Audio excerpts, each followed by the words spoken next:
up, Pits? Welcome back to the Cherry Pit podcast. We're back with another team that's part of the CMNSU. This is the creative team. Yay. Hi. So, if you guys could go ahead and introduce yourselves and your role, and just like why you decided you wanted to join the CMNSU. All right, so I'll start. I'm Tatiana. I'm the creative director of CMNSU. I decided to join CMNSU because I went to one of the events and I really liked it. And I chose this position because I'm really into like graphic design. Yeah. Yeah. Hi, I'm Mirai. I'm one of the creative coordinators. I joined CMNSU because I also went to one of their events, Industries in Motion, which was really cool. And yeah, wait, I don't remember what the other Like thing why was. you That was chose. it. I think is that what you said? Because you went to an event. Okay, yeah, that's it. Hi, I'm Myella Jackson, and I'm creative coordinator as well. And I joined because I'm an IAT minor, so I wanted to be able to kind of use that combined with communications, do projects that I actually like and are aesthetic. So yeah, also went to an event, which was Forge. I love that. Well, it's nice to have you guys on the pod. Um, Woo! okay, so something I like to do on this podcast is to ask a hypothetical question. So today's hypothetical question is, if you were famous, what would you be famous for? I am famous. What do you mean? Go, Tashi. Okay, I feel like if I were famous, I'd be famous for saying something that's like that would get me canceled. Like Like a I'd go viral controversial. over like a hot take. I think that's something I would be famous for. Let's start now. Yeah. Oh, let's not start now. I feel like, okay, I'm not that good at impressions, but I feel like if I kept like practicing, maybe I could be like good for impressions or something. Yeah, I don't know. Okay, I love that. Well, as an aspiring famous person, I would hope that I'd be famous as like an actress, but I'd probably be famous for Ooh. like trying to do stand-up comedy and being so embarrassing. I could see that also. I could see you also being famous like as a fashion influencer, Maya. Yeah, actually, me too. Okay, adding it to the roster. Thank you. Um, yeah, let's get going on the creative questions. You can start that, Sophia. So our first question for you guys is, where do you find your inspiration? Definitely like from a lot of the different mediums that I consume. I take my inspiration from like different musics, movies. I think that's something we all have in common actually.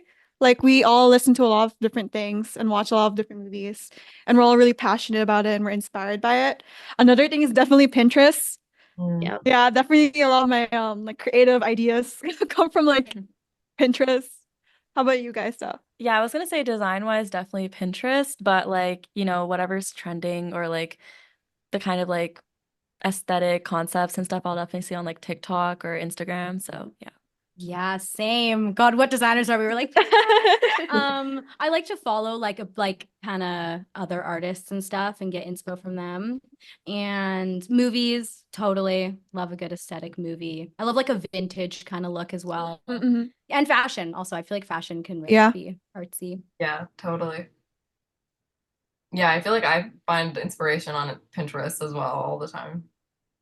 Everyone It has loves a good algorithm. Like It if you just try to search does, something up yeah. on Yeah, Google, it will be the ugliest thing you could ever find. Yeah. totally. When you guys are creating posts or posters, like what do you guys do if you guys have like a creative block? Like hmm you can't like flesh out any ideas when you're creating your amazing design. So what do you guys do when you have that? Um, well, for me, the conceptual phase is definitely the hardest part. I would say like if I can't find any good inspiration, I would just like play around with the different like elements on like Canva and like see what works. Sometimes I could spend like literally hours just like putting something together, like trying to combine different elements, see if that works and if it doesn't. And yeah, that's pretty much it. Sometimes I get like my best stuff at like 2 a.m. in the morning. Like, Same. Me spamming the yeah. chat. Like When I'm like at my craziest, that's when I make like the best stuff. she's a carving artist. Yeah. I've been called that before actually, like by Alan, like the previous president. I'm a full artist. Yeah. What about you? I was gonna say, I don't know, like the whole mood board thing really helped. Yeah. Having like something to look at, and like if there is no kind of like mood board, like making one and then Mm. going off of that is really helpful, I think. Yeah. Yeah, I feel like you're just making a million variations and being willing to let go of them. Like the Mm. amount of things I have, like I send Tati like 10 Yeah. variations each. And even before that, there's like 20 more. And they're all, now I look back at the first one, I'm like, that's so ugly. Like Yeah. you can't stay with the first one, and just being willing to like let go of it. It's also different when you work with a team versus Yeah. yourself. Like when I'm working alone, I probably have more creative blocks, honestly. When you're working with a team, you're like adapting to kind of like Yeah. their ideas, and you have like a mark you have to hit. So it's less like free for all, which I think is easier actually. Mm-hmm. Yeah. No, I'm like exactly the same. Yeah, I need to have like some type of goal in mind. So Yeah. it's like an audience I'm looking for versus when I'm doing art on my own, like it's so much Yeah. better. Yeah. And also like I always have like a million drafts. Yeah. And like the first draft is never the same as like the final project. Right. 100%. Yeah, it goes through like so many like revisions Yeah. until it gets to it. And I love the revisions. Yeah. Back and forth. Yeah. Yeah, I feel that. Especially the 2 a.m. thing that you said. That's when you Yeah. find it. Like 2 a.m. or like in the shower is like when I get Yeah. Or like when I'm in transit or like riding a Yeah. car or something. Mm-hmm. Yeah, it's the moments where you like can't write it down. Yeah, yeah. Yeah. Okay. The next question I have for you guys is, have classes outside of typical classes within your major, so like communication or IAD, or if you guys are doing minors and stuff, have classes outside of those been helpful for your creativity or for anything, honestly? Like, have they been helpful in general Mhm. within your work outside of school? Yeah. Well, I'll definitely answer this, but I want to hear like Mayella's answer Oh. first. I literally, why do I forget every class I've ever taken other than the semester? Well, I'm taking psychology right now. So you know I'm psychoanalyzing everybody. I already did it, but now I have like it's a class to say that I'm correct. I don't know, I took a bunch of calculuses and like all the science ones, and I don't think they helped me. I'm not gonna lie. Like it's just, but they helped me, academically, like just the basic of how to study and do that type of stuff, and like how to reach a deadline, how to work with people that like Mhm. you don't vibe with, because I Right. wasn't a really sciencey person, but you've got to still work with those people. I don't know, things that maybe are less applicable to like art, but just like general how to be a human in society. Yeah. Yeah. Well, for me, I'm also like a publishing minor. Like a lot of my classes, I've definitely like used it. I've applied it to CMNSU. I think I actually got hired because of one of my like publishing projects. Like I think it was like the all my music projects book. were the IAT ones that I Yeah, not the yeah. communication ones. No, like the publishing and the IA classes, they're super useful, especially if you're like building like a portfolio. Mhm. Yeah, for Yeah. sure. Yeah, totally. I feel like my publishing classes have been really helpful too. Like that's where you usually do your more project-based stuff, because a Yeah. lot of our comms classes are very theory-based. Yeah. Yeah, the hands-on Yeah. is really Yeah. fun. And I think with like IA and publishing, they give you like a good foundation about like actual like technical softwares like Mhm. Adobe, like Figma, Yeah. different like website graphics type stuff. And that's Which like is super helpful. Then you can take it into communication. Yeah. Other people might not know how to use them. Yeah. And then we True. educate. Very Yeah, true. and- Because I Yeah. think especially in like first and second year, there's not too many like graphic design type of learning in communication classes. Mhm. So it's really helpful in publishing And then in diet. third year, they say, okay, you can use whatever you want. Pick something fun. And it's like, how would other people know how to do that? Yeah. That's Yeah, true. that's super interesting. I took I at 100 and I was so lost the entire semester. That's when I knew creative and graphic design wasn't for me. I literally hate Adobe Photoshop so much. Oh. But yeah, we usually end off most of these with like a question that we've asked everybody. So the question is, if you weren't in creative team, or if you could choose to be in any other team or any other position, what position or team would you choose and why? I personally can't see myself in any other team. She No, said they like, all disgust me. not- Don't get me. Not that, but it's more like knowing like myself, I feel like creative is the perfect role for me. I just don't think I can do like any other role like as well. And I Yeah. just don't see myself doing anything else but like creative work and like graphics. Love it. For me, I was actually also gonna apply for like multimedia. Because because I actually before I did CMNSU, I did more like social media or like content creation type of work. So, but the reason why I joined creative was because I want to experiment more with graphics. So, yeah, if I were to choose another one, it'd probably be multimedia. Yeah, same. I like to take a good video. I like to chat, but I feel like I already do that on my own time. So it's like I don't need another platform for me to talk my mouth off on. So it's fine. I'll just like I'll do the art stuff. And I feel like, yeah, that's something that I could learn even better. And like, yeah, I like being assigned those kind of projects. But yeah. Yeah, multimedia has been like a very popular answer. It has Everyone Totally. wants to be a part of multimedia, basically. Yeah. So no one said creative? Excuse me? They did Actually, yeah, it was between creative and multimedia usually. let's Nobody go. Okay. wants to do digital content. Okay, during the hiring process, over like, let's say over 50% of the applicants were creative. We're Yeah. creative. Chose. Yeah, that's right. I That think like is half true. of the multimedia team was actually like applied for creative. Oh. Yeah. I think that's why most of them said I also applied for creative because I didn't know what multimedia was. So I was like, Yeah, it was most people wanted to do creative or marketing, like when we had marketing as a like more like a proper position, but since the names have been changed, but like everyone else has said multimedia or creative. Like that's what all the other teams Nice. have said. The creative team loves the multimedia team. Just so you guys know. No hate. I think everyone was placed very perfectly Think so. into where they were supposed to be anyway. So I think it all worked out in the end. Yeah. I just realized, Sophia and Elsa, I didn't ask you guys what you guys would say about my hypothetical. What would you guys be famous for? Oh god. I feel like I'd want to attempt to like be TikTok famous, but also I get really bad embarrassment. Like I get secondhand embarrassment really bad and I like embarrass myself. So I don't know if I could do that. But if one day I decide to get over that hump of embarrassment, I probably would do TikTok. But like, what exactly on TikTok would you be famous for? Like, I don't know, just general get ready with me, stuff like that. I feel That's like I cute. can nap. Yeah. Yeah. What I about you, Elsa? me Yeah. too. I feel like I would be famous. Like I used to do a lot of like edits for like dramas and like movies. Oh my I feel God. like I would like be famous for like creating like freaking like edits on movies or shows. Oh. Or like some YouTube like get ready with me like Sophia. So Oh my God, I love that. What about you, Melody? No one asked you. Oh my God. It's because I don't have an answer. I was hoping you wouldn't ask. I don't know. I don't know what I would be famous for. Like, I feel like it'd be for something really stupid. Like, I'd be a one-hit wonder kind of person. Like, you know, like I would have like broken a leg jumping off a cliff or something, and everyone would be like, "Oh my God, that student in who went to SFU who like jump off." Like, I don't know. It'd be something really like crazy and stupid, and it would be for like one day. Like, and they would get over me after the next day. Daniel from Target. Yeah, I would be Daniel from Target. Like that And then sounds, you go on Ellen. So and True. then people would forget about me like a few years later, and that'd be it. Yeah.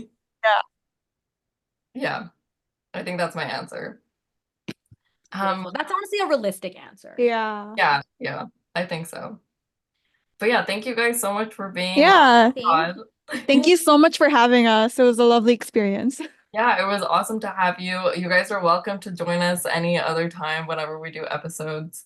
Yeah, after this season, I'm hopefully gonna get more people to get on the pod, more guest stars, more full-fledged themes and episode like topics. So I'll definitely keep you guys updated. But yeah, that was the event. That was the creative team. Thank you guys so much for being on. Check them out. All of our graphics that are on our social medias are created by them. They are our artists, our stars, our everything. So yeah. We love Cherry Pit. We love Cherry Pit. You guys. We are back with another team that's part of the CMNSU. This is the events team. Woo! So events team, if you guys could go around and tell us your name and your position and maybe why you wanted to join the CMNSU. Um, I guess I should go first. I'm Scott. I'm the vice president of events this year. I guess why I joined CMNSU is honestly I was bored. I was looking to talk to more people, and so I joined CMNSU kind of on a whim, and that's how I got into this whole thing. Okay, I'll go next. I'm Maya. I'm one of the events coordinator.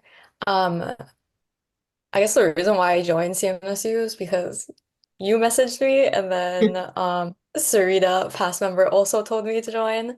So then I just did it because I had time.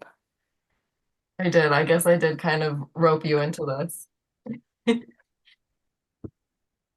I can go. I'm Ashley. I'm also the other event coordinator. I joined CMNSU. Oh, because of Scott.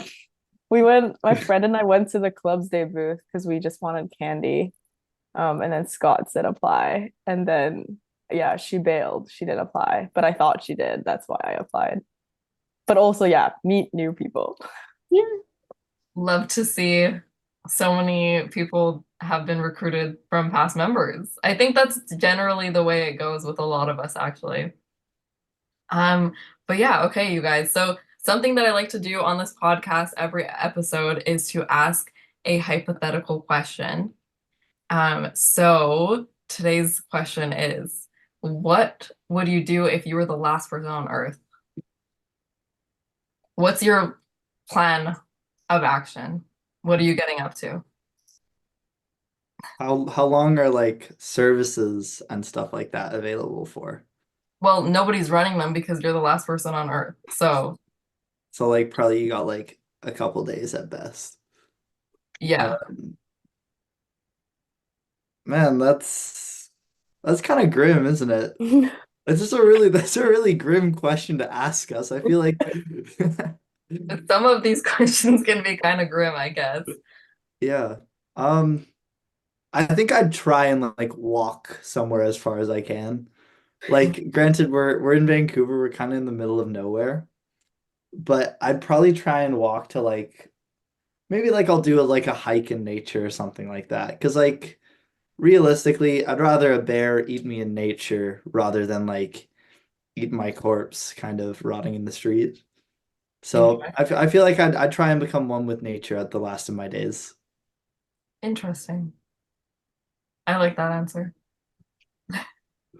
I wanna like, well, technically it's not robbing a bank, so because there's nobody there, but I want that like experience, you know, of Mhm. like like going into the bank and like stealing the money.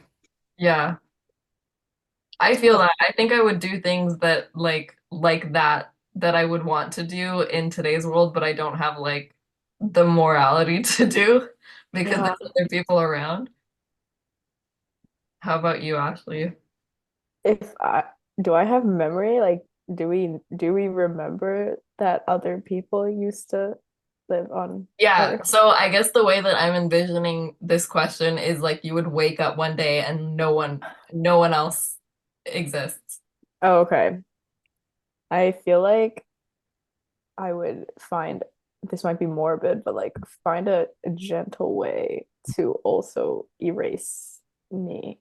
Because like I feel like sure like it'd be really fun to like rob a bank or like do something like I don't know, drive like a really big truck or something. But like I feel like it's not as fun because nobody's around. Yeah, I guess that's true. Yeah. Yeah, so I feel like I would just, I don't know, eat some really good food. Like finally eat some like caviar or something. And Right. then Like things that don't have to be cooked. yeah, yeah. Yeah. How about you guys, Elsa and Sophia? Mm, I think I have a really big fear of like being alone, and I don't like being alone at all. Like I would never live by myself. So I feel like that would just the anxiety would just destroy me. Last time with the multimedia team, we had the question about the apocalypse. Yeah. I would do the exact same thing. I'm finding a cliff. I'm spending my last few seconds alive flying, and then I'm done. So I feel like these answers are very similar. It feels like is not being alone in the entire world. That's kind of like the apocalypse. but like a personal apocalypse. I guess that's Like true. it's an extrovert's nightmare, but like an introvert's like best, Paradise. Probably. yeah, like Yeah. best Yeah. dream. Like they don't have to talk to anyone ever again. It's great.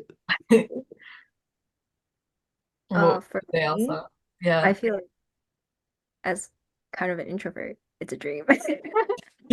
Um, yeah, I feel like I'm more used to like doing stuff alone, so it's like kind of like a regular day. And except like there's no other people and I could just go into like a bunch of like stores that I like and just try on all the clothes and then walk out. So that's what I would do. Melody. Yeah. Um, have you guys done, you guys have probably done those like IMBT quizzes, you know? I always score like right right in the middle of 50-50 when between like introvert and extrovert. Yeah. So I think I would be like the introvert in me would be excited and like happy for the first day, maybe up to like a week after I've done all the exciting things that are to be done in the world when you're by yourself. And then I would be like, but there's no one else around to like talk to and like enjoy life with. So yeah, I think I would do all of the exciting things and then try and off myself. I Perfect. love how like all like 4 or 5 of our answers were just let's find a way to cease breathing. Like But like honestly, I think I would try and see how long I could last because there's always the thought of like, what if other people should come back? Like, or what if I find other people? So then, like, I would try and last as long as I can, and if I just get really fed up, then you know. I think another thing I would probably do actually, if I can change my answer, is Mhm. I'd try like progressively more dangerous things. Right. Oh, Like, because like, yeah, at the end of the day, like I'm not gonna be happy living alone, right? Right. But if I can like try stuff that I always wanted to try, and then like maybe I end it all with like trying to fly a plane with no experience. Like, See, I would love to do that actually. I would love to try and fly a plane. And then if I do it successfully, then it's like the universe yeah, is telling me something. yeah, like cool. Then I'll go like free rock climbing, right? Like Yeah, rock climbing without a harness. So there you go. I think I think there's some options here. Yeah. Well, thank you guys for your answers. I guess we can hop into our more events related questions if you want to get us going. Yes. Okay, so our first question for you guys is what's your number one event planning tip? Like, don't think about it too much. Cause like, cause like, I feel like if you like overthink it, you're gonna be like, oh no, like people aren't gonna show up. And then when people actually don't show up, it's even more sad. But when people do show up, you're even more happy. So I feel like just like don't think about it. Just do what Yeah. you have to do. Love that. That's so funny. I was gonna say the opposite. I was gonna be like, think about everything way too much. And like, but then I was talking more about like event details, not like about like the outcome of an event. Right. I think I was gonna say, I think like com communicate, like talk, talk to each other, but also because like, yeah, like to remember everything that needs to happen. Like obviously more brains are better than less. Right. Love it. That's good. Yeah. I mean, kind of like to piggyback off Ashley's thing there. I think a huge thing of like, oh, more brains better than one, like have conversations about it with different people. Like talk to like your friends about it, talk to the people that are going to be at the event and stuff like that because they'll have like things to say, which is although they'll ask a question which will make you think in a different way and it'll help you bring new ideas to it. So I think like a huge thing that's come up for like a lot of the events we're talking about now is we have new ideas just because we've talked about it a bunch, right? It's really easy when you have like when you have someone close to you and they're able to talk to you in the language that you can speak to them. And then the other like more practical tip is just start early and like plan everything like not months in advance, plan like the big milestones you want to hit months in advance. After that, the smaller details are small details. They can be figured out mostly within a couple minutes, not even that. So I think as long as you start early and like plan it out just enough, you'll be fine.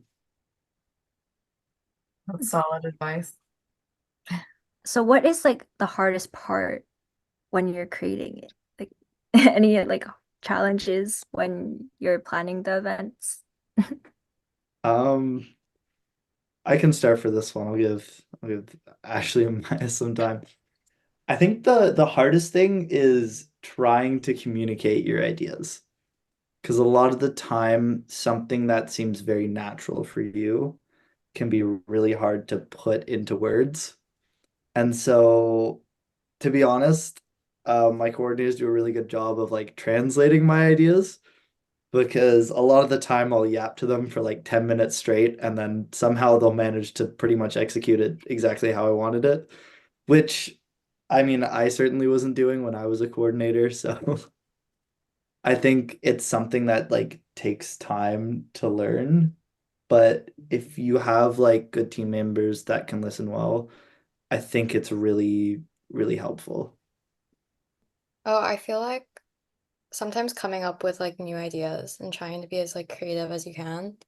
I feel like that can be sometimes challenging and then you like hit a block sometimes. But again, like Scott said, like I think a lot of like communication helps with that, but sometimes it can be difficult. Yeah, I agree with Maya.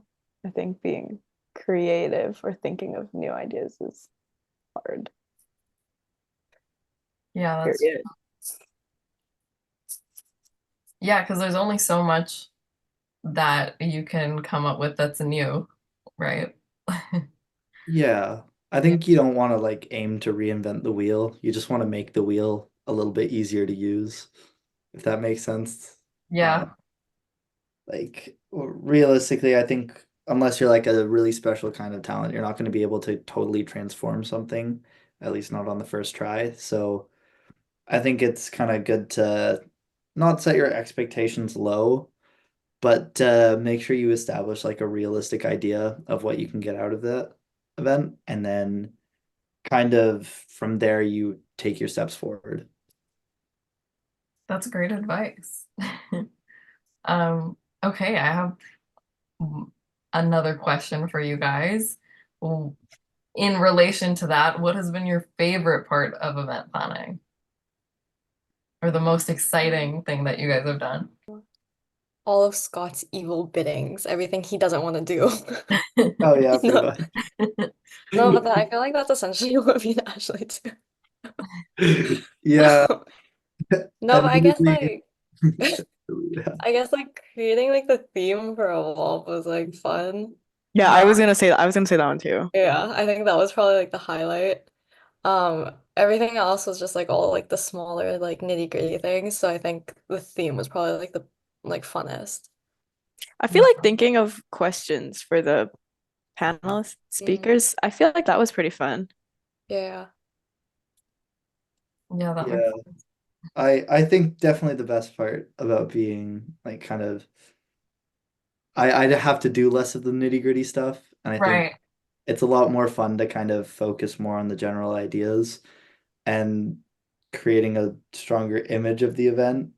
That said, I still like enjoy doing kind of some of the nitty-gritty stuff and like overviewing the general kind of like the final polish on a lot of the things. I think that's quite fun, but it can vary. It can vary for sure. Yeah. That's how I tend to feel as someone who's in a VP position as well. It's like it is kind of nice to not have to do everything or like the nitty-gritty stuff that you might not want to do. But you know, overseeing is way harder than I was expecting it to be. And like having to be the one to contact everyone else in other teams and including the president and the all the other people, it can be difficult. So Yeah, give yourself some credits. yeah, I think that's like the most difficult part as well is that like now you add in a variable if you have to work with a lot more other teams Yeah. and stuff like that. And that can vary on how successful it is. Right. I think you also have to like understand a lot of the time, like it's not going to be exactly what you want. Mm. And because the other team members like will also have their value and like their ideas. And I think a lot of it is just finding a happy medium that you're both happy with. Because a lot of the time that is the best option. Totally. Yeah. Yeah. Great. I don't know. You guys' answers are super interesting because I have literally no idea about anything about event planning. So, for all of these, our teams, we've done a general question as the last question. It is, if you were to be on any other team or position in the CMNSU other than your position or the events team, what team would it be and why? I already do a lot of work with marketing, so I feel like it's a Yeah. little bit of a cop-out answer if I go with marketing and multimedia, but I'd probably do that. It's quite fun to kind of hop on podcasts all the time. Hear me out. I'm on 3 episodes. Maybe Gotta love that's a the little too many, pickleball. but They talked about you and some of your answers in our multimedia segment. oh yeah. Oh. Oh, that's fun. Yeah, I tend to yap a lot. But probably that or yeah. Oh, we'll stick with multimedia. Yeah, I think you'd be a good podcaster or podcast. Best. Maya, I feel like you applied, like your other choice was marketing too. I think, Oh, if I'm was it? remembering. I I don't think know. I might be no, I remembering think wrong. my other one was multimedia. I Hmm. think that would be a fun position to do. Yeah. Um, Honestly, I kind of want to do Elsa's role. Like, like I want to reach out to all the sponsors. I kind of want to do that. I feel like that would be interesting. It's like I feel like it's different from like what I do for like events. So it'd be like a nice change of pace. Yeah. Feel like I would do, or I would want to be like creative or multimedia, only because it's like just like what I would be like used to. Like I definitely would not want to be anything finance. Right. Definitely not. That's a hard pass. Yeah. Yeah, I think so. Like I Yeah, think that's Jessica got it. a hard role. Yeah. I'm like, I feel like there's just too much pressure too. Not that there's like not less pressure or something, like being in events, but like I don't know, like money seems so like That's true. Yeah. Yeah. I think another thing with events is a lot of the time, like we have a lot of kind of tight deadlines we need to hit for about 2 months. Mhm. And then kind of after we submit the grant, the big thing is done. After that, I don't know if coordinators, if you agree, go for it, but I feel like we kind of just do nothing for the next 2 months. Like a lot of the time, it's like we've really completed everything. I think from now we're just kind of make like it's like when you're organizing your desk and you're kind of just shoving the pencil case like further into the corner. It's just like you're trying to make sure it looks right, but you're not really sure. You have to wait for the event. Yeah, that's fair. Yeah, I feel like you guys do a lot in like a small period of time. Whereas like maybe internal is a rough one. I would agree with like finance and stuff too being kind of a daunting position because I feel like they do a lot and like have to be the ones to communicate with the entire team for the entire like year, you know. But yeah, did we give our answers last time, girls? I think we did, right? I Yeah, don't we did. remember what we said. I said multimedia because we were with multimedia. Right. So now you're gonna say events. No.